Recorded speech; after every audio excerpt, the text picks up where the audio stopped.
Welcome back to the deep dive.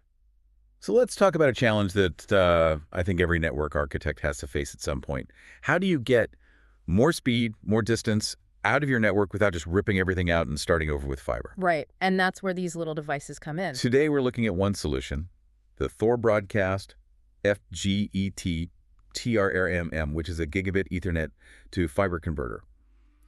Our mission is to figure out how this little box bridges that gap between old school copper and high-speed fiber. And really, the whole point is to be surgical. It lets you avoid a massive, expensive overhaul when you just need to push your network another few hundred feet. Or when you need to support something really bandwidth hungry, like 4K video streams or a big VoIP system. Exactly. It's a strategic upgrade, not a total replacement. Okay, so let's get into the mechanics of it. What is this converter actually doing? We know copper's limit for gigabit speed is around 330 feet. This thing takes that signal from a standard RJ45 port and puts it onto fiber. It's all about speaking the right language, you know?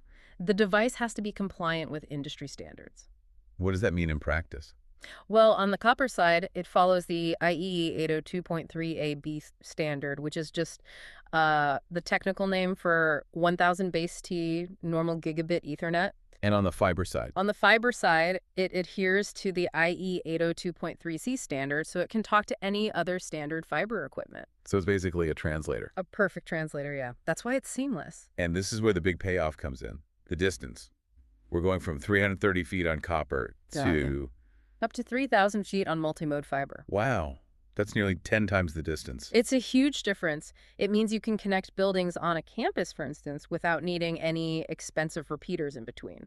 And what about the speed? Is there any loss in performance? No, not at all. It operates at 2,000 megabits per second in full duplex mode. So you're getting full gigabit speed in both directions at the same time. That's right. And it uses something called the store and forward method. Okay, store and forward.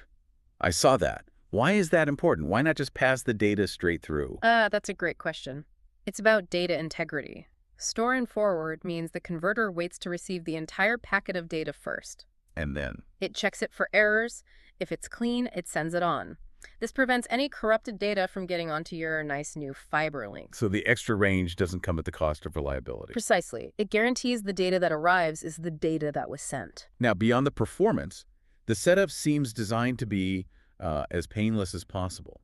The sources call it completely transparent. Transparency is key. The network shouldn't even know the converter is there. It just works.